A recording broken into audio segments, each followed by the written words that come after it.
ان اور البتہ اگر، یہاں واو جو ہے نا یہ قسمیہ، قسم کے لیے، لام تاکید کے لیے، یعنی قسم کھا کے یہ بات کہی جا رہی ہے، یہ اس معنی میں آ رہا ہے یہ، ٹھیک ہے.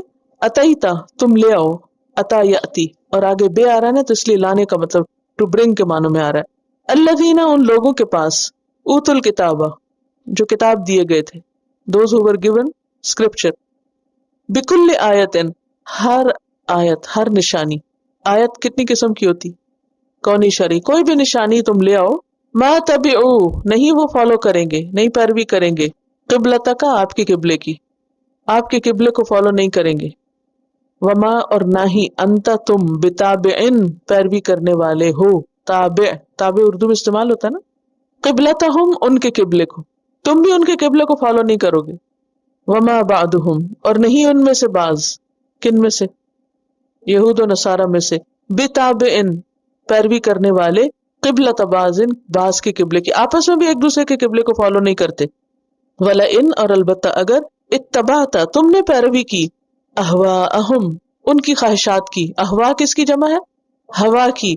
ہوا کہتے ہیں اوپر سے نیچے گرنے کو، یہ جو ہوا چلتی ہے شاید یہ بھی اسی سے نکلا ہے. تو اہوا کہتے ہیں خواہشات، ڈیزائرز، اور ڈیزائرز بھی انسان کو کہاں گراتی ہیں؟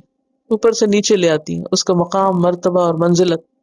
من بعد اس کے بعد، ما جو جاءک آ گیا تیرے پاس، من العلم العلم سے. اور العلم کون سا علم ہے؟ جو وحی کے ذریعے ملا ہو، قرآن و سنت کا علم، اصل علم. انک بے شک تم، کس کی طرف اشارت؟ محمد صلی اللہ علیہ وسلم. اذن تب، لمن الظالمین البتہ ظالموں میں سے ہوگے. اب یہ جو لا ہے یہ کون سا لام؟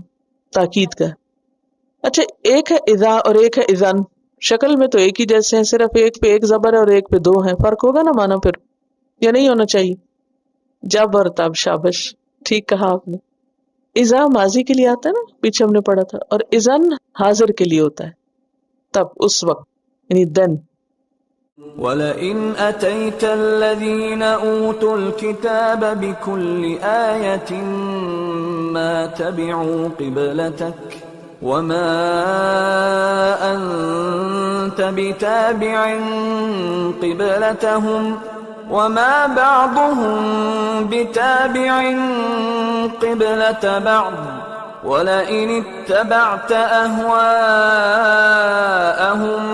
مِنْ بعد ما جاءك من العلم إنك إذا لمن الظالمين.